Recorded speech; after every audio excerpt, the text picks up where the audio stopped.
You're listening to the Options Insider Radio Network, the home of the Options Podcast. For more quality options programs, visit theoptionsinsider.com or search for Options Insider Radio Network in your podcast provider of choice. Listeners can also access all of our programming through our mobile app available in the iTunes and Google Play stores. Select programs are also available via live stream at mixlr.com/options-insider.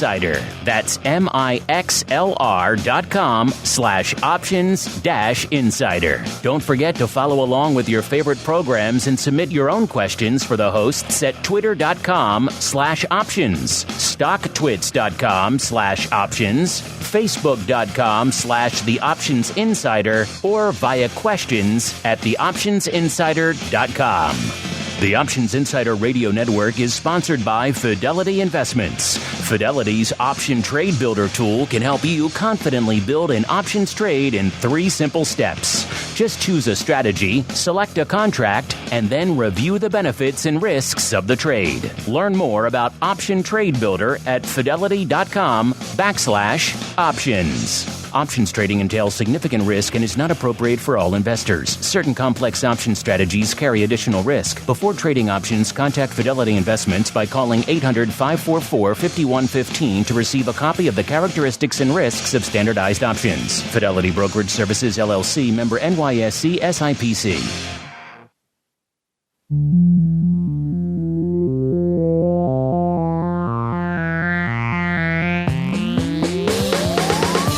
Join us now for the expert source for inside information on the options markets.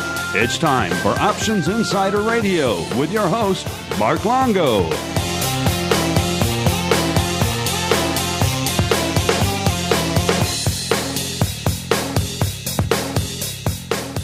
All right, everybody. That music means it is time once again for Options Insider Radio, the interview program here on the old network where we welcome on guests from throughout the world of options and derivatives and sometimes beyond and proceed to pick their brains for the benefit of you, the listener. My name is Mark Longo, coming at you from our studios here in not quite scenic or sunny, but not bad January here in downtown Chicago. And I'm pleased to be joined by not quite a newcomer to the network, even though he has been on before, but it has been quite some time.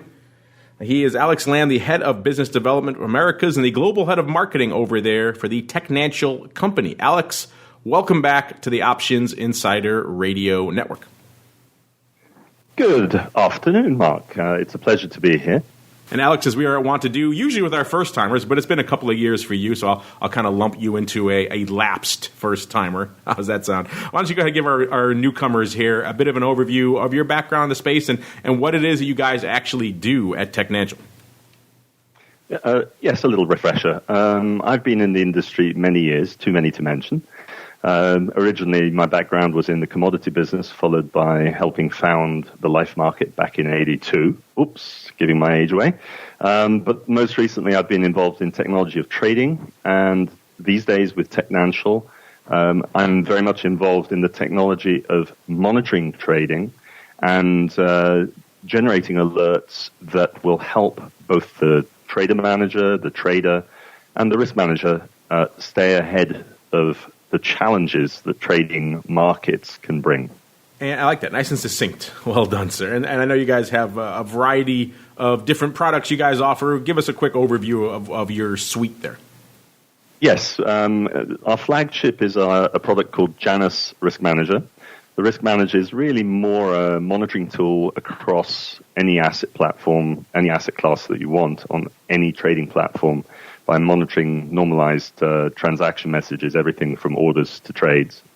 And the rules can be set up by the trader manager, so simple stuff like fat finger through to complex rules such as, clip size must exceed a certain amount, delta must be less than a certain amount, that kind of thing, through to initial margin in real time, making sure that buying power is within certain limits before alarms are run. And then the other product that we do is a margin engine that is a real-time margin engine, which we believe is still unique in the marketplace, that can literally tell a portfolio manager in seconds what his current initial margin might be, or his expected initial margin, should he put on a bunch of trades, might be, at any time across any one of the major global exchanges.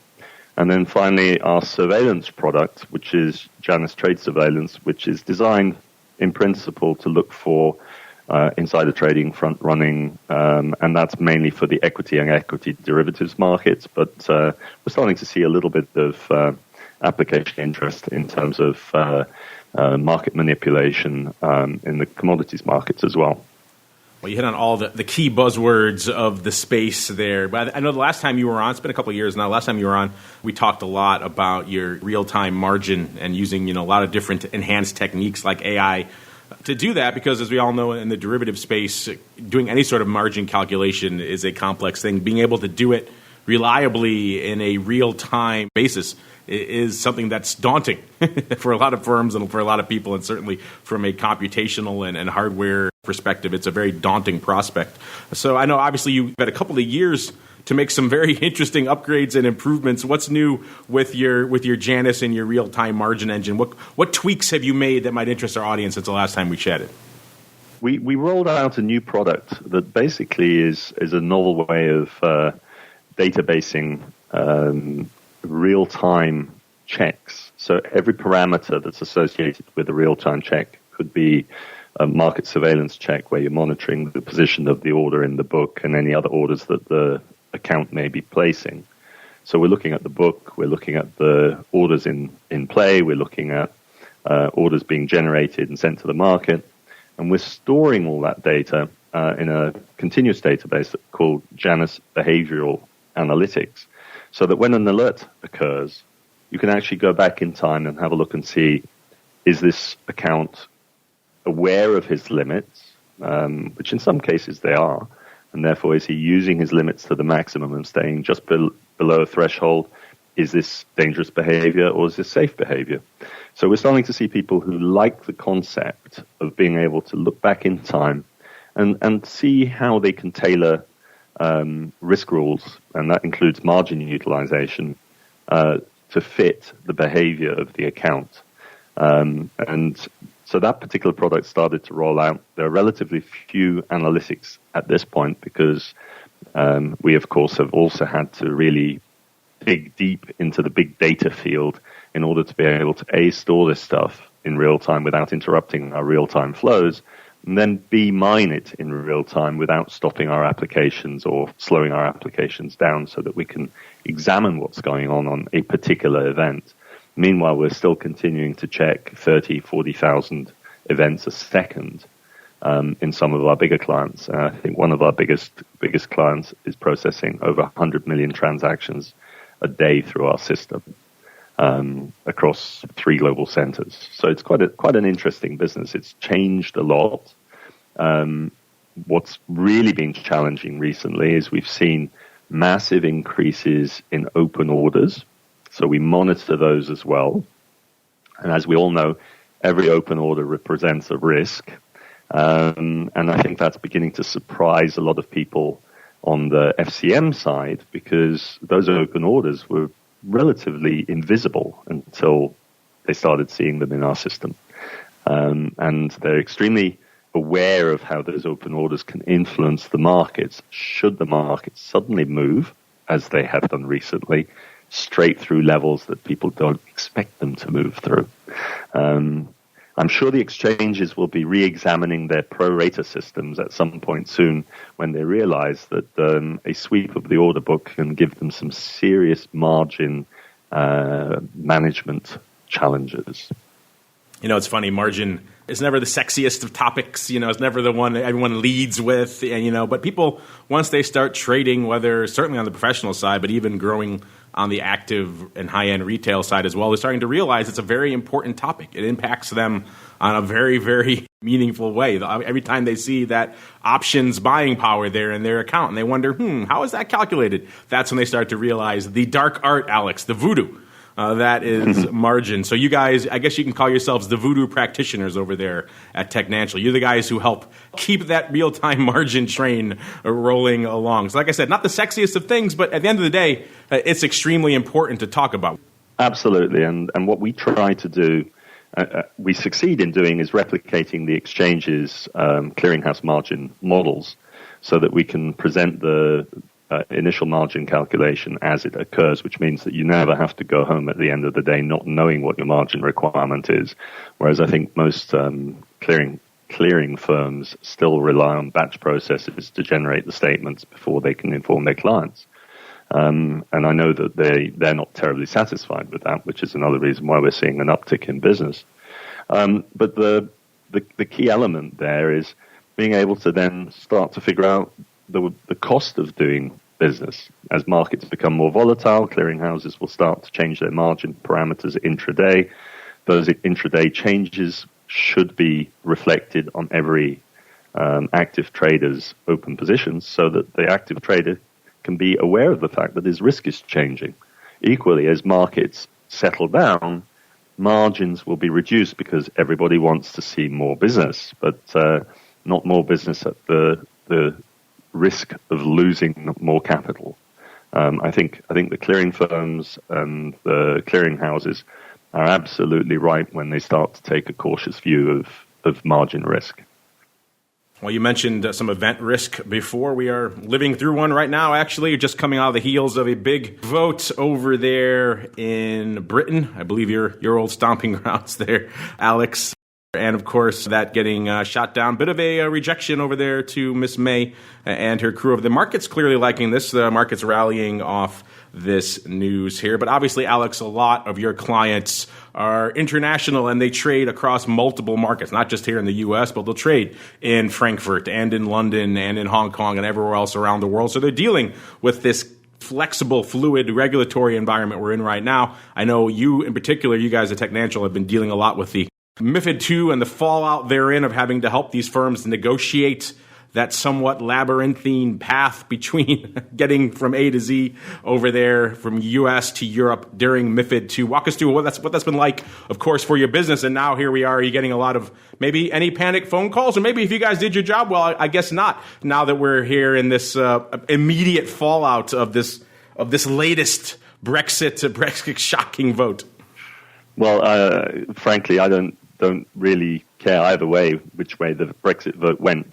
I think the markets are probably breathing a sigh of relief that there's now at least some degree of direction. And I think lack of direction is always something that worries people. But in terms of MIFID and the European MAR situation, yes, we participated in helping trying to get a better handle on being in line and being in compliance and being aware of the MAR risks that people were taking. But the big challenge hasn't just been in implementing our systems, it's been in implementing standardized approaches to messaging within a firm. Many proprietary shops have multiple platforms that don't talk to each other, that don't use the same messaging protocol, and yet they all, to all intents and purposes, trade the same instrument set. So bringing that together has been the challenge that most of our client firms have had to meet. And that, too, has driven the vendor community towards a much more standardized approach in terms of drop copies, in terms of deliverability of timely messages. One of the early challenges we had a couple of years back was simply knowing that the message that had been sent by the exchange had been adequately transmitted on through the OMS system at a speed that was in line with the kind of speeds that we need in order to generate the alerts that we need to in near real time. Markets generate surges of activity that can sometimes exceed the capacity of the throughput of some of the sorting, morphing, directing gateways that exist between us and the originating marketplace. And those are the things that really are still being lined up, examined, sorted, and are challenging people. It's decades of evolution of technology that have evolved next to each other that are starting to communicate better with each other. We're seeing much more in the way of cooperation and collaboration by actors who know they can only do one thing in a really expert manner, who are working with other actors who know they can only do one thing in an expert manner, which results in a more complete solution being provided by two subject matter experts rather than a solution that's complete but is provided in a kind of amateur way.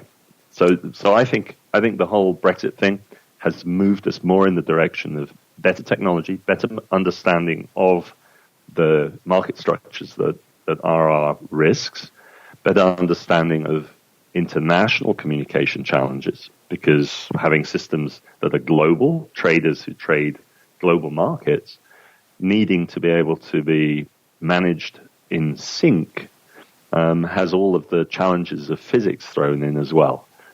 It's interesting stuff.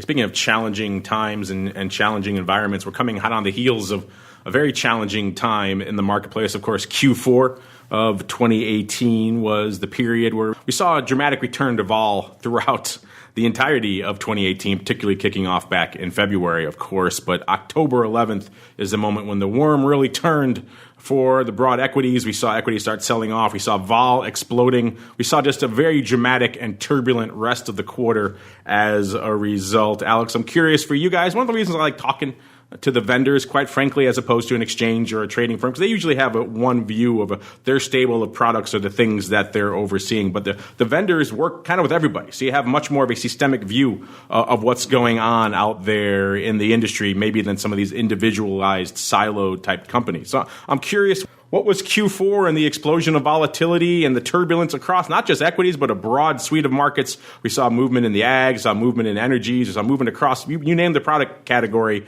as a result of things like the trade war, government shutdown, et cetera, so on and so forth. We saw a lot of volatility across a lot of marketplaces that your clients play in. I'm curious, Alex, as you look back on this now, what were some interesting moments, some interesting takeaways, maybe some surprises you guys had over that very tumultuous Q4?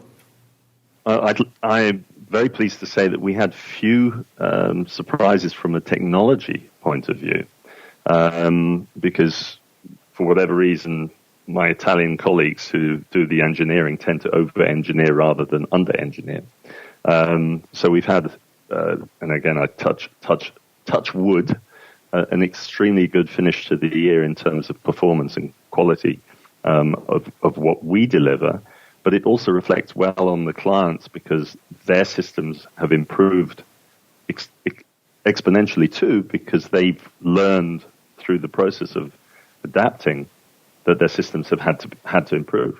So what we've seen is unusual patterns of markets clearly setting alarms off, but because we've had a couple of years of time in which to build rules, monitor behavior, change rules, adapt the rules to the particular client profiles, and that feedback loop back to the credit people that set limits has been pretty good, particularly on the institutional side, so that you've seen very little in the way of major snafus. In fact, we had more noise from our clients 2 years ago where we were helping them catch problem positions before they really became big problems, than we've had recently. People compliment us that we're catching stuff, but it's not big stuff now. The users are becoming more adept at understanding how traders behave and how traders need to be monitored. So while we've seen these massive moves, we've seen little in the way of, shall we say, shock that we would have done 2 or 3 years ago. It's quite surprising. Of course, there were some shocks in particular markets. I know you're some of your clients and your firm active in one of the ones that took a lot of heat over Q4, of course, nat gas. That was a very dramatic upswing. Some are calling it, I hate to use this term because it's such a cliche now, but the black swan type upside move that we saw out there in the nat gas markets and the resulting wreckage, unfortunately, that happened out there. I'm curious, you guys, I have clients who are active out there. What are some of your thoughts on what happened out there in the entirety of the nat gas space back there in Q4? Well, I think one of the challenges with nat gas and the energy markets in general is that we have such a massive number of instruments and deliverables. So monitoring all of that, if you're in the business of trading, becomes quite tough. So building your own software to improve your monitoring goes from being 5% of your business to maybe 50% of your business. As a trading company, I would say that that's probably a bad idea. But I think to some extent what we've seen is an absence of really being able to identify concentration risk in any of the instruments, in any of the accounts. Had that concentration risk in those instruments or accounts been clearly identified, then clearinghouses and clearing firms would have collaborated to essentially reduce that concentration by making it more expensive for those people who had the biggest positions. If you go back many decades, there was a squeeze on silver, and I think that squeeze ended when the initial margins were changed dramatically. And financing those margins by the people making the squeeze was no longer possible, so they had to bail out of positions. Had we gradually increased margins as position concentrations increased, I think this problem might not have occurred, and we might have seen a smoother change in market pricing as the market started to absorb the positions that had to be unloaded. So I think observation, monitoring was not the best through that particular phase. Yeah, you know, it's a shame. We see these events pop up every now and then, usually in the option space. It comes as a result of, shall we say, excessive premium harvesting, usually, is how these things tend to go down. And there's usually one event, maybe every time there's a big market event, there's usually one of these types of events that reminds people, maybe reinforces, unfortunately, that misperception that pervades out there, that options are still risk additive as opposed to risk mitigating type instruments. We saw that with some funds that should have known better, blowing out back in February as a result of being over-levered to the upside or to the downside. Similar events in Q4 as a result of the big nat gas move. So these events tend to come around and remind us all at the end of the day of the importance of risk management, which is kind of what you're talking about here and what you guys over there and what your tools at Technancial are helping people to do. Well, we touched on Europe earlier, Alex, but I know a lot of people also have their gaze firmly set to the east these days in the financial markets in terms of activity over there in Hong Kong, Singapore, Japan, and trying to get into the ever-elusive marketplace that is China. I'm curious, what is going on for Technancial in that neck of the woods, sir? Again, we've seen a lot of increased interest. While we don't have the same pan-Asian regulatory pressure that, say, MIFID 2 brought us, we're seeing a lot of firms who really do understand that living in a long-term bull market can't go on forever. And having the tools in place to be able to mitigate the challenges that a sudden directional change or sudden spike in volatility bring is certainly something that they've been aware of. And so we've seen a big uptick in people looking at our products and not just taking the products for the compliance factor, but also from a business intelligence point of view.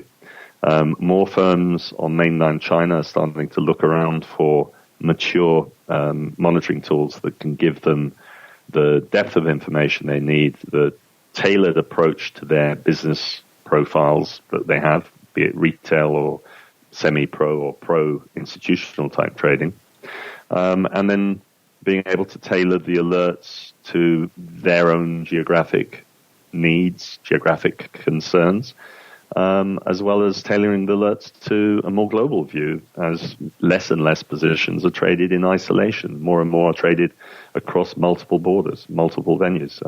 People trading metals in Asia typically trade them in Europe and in the States. And again, those same people are worrying about how they control the risk across those different centers and how they look at markets that are open in one place and closed in another and how they price that stuff. And so we take a very good look at how to price instruments that perhaps could be in one bucket. Say you're trading copper in London, you're trading the copper out in Asia somewhere. The two markets may not overlap, but we can certainly make them appear in the same bucket in our system to show the risk manager or the trader that he's got a net position that he's comfortable with, rather than some horribly out of whack position because the market data stopped on one market and still printing heavily in one direction or another on the other market.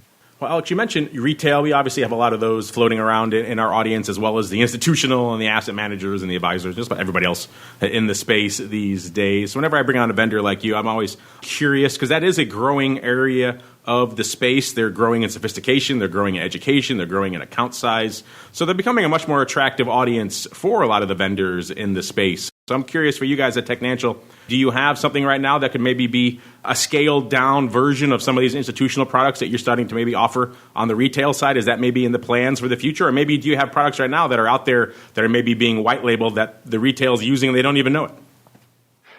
We haven't really delved as much into the retail space as we'd like to. We partnered with CQG a few years back, and we still have that partnership. What we imagined would happen, and it really hasn't, is that the retail brokers would grasp an inexpensive shared platform like the one we offered through CQG and basically add it to their armor to defend themselves against the risk that perhaps simple pre-execution checks cannot mitigate, because a pre-execution check now, compared with where volatility is tomorrow, may not yield the same safety that you'd like to have. So setting delta or setting gamma checks on portfolios where a trader may have a covered call that he's short, or may have a put that he's long, it might be an idea to be able to see what the net effect of the margin and also what the net effect of market risk is on those positions, even if the trader's not trading, because that will change dramatically. And generating the alerts that could then perhaps appear in the client's email inbox at the very least saying, hey, you're moving towards a threshold that you should be uncomfortable about relative to the size of your account, would be a very beneficial service that I think most retail brokers would be thanked for, and retail customers who might get wiped out may come back and trade another day. Yeah, risk management is certainly an area of concern for a lot of retail brokers out there, so I'm surprised they're not reaching out more. Maybe that will change in the future. Well, Alex, I'm glad we can get you back on. It has indeed been too long. We had a very wide-ranging conversation. We went over to Europe. We stayed back stateside talking volatility and that. Guess we went back over to Asia and now back again. But I'm curious, in that pan-global conversation, if there's anything we left out, or maybe you want to leave our audience with a little bit of a hint, a little bit of a tease of what's coming down the pike from you and the team at Technancial. Now is the time, sir. The floor is yours. Wish I could look in the crystal ball and come up with exactly the right answer. We're very customer driven.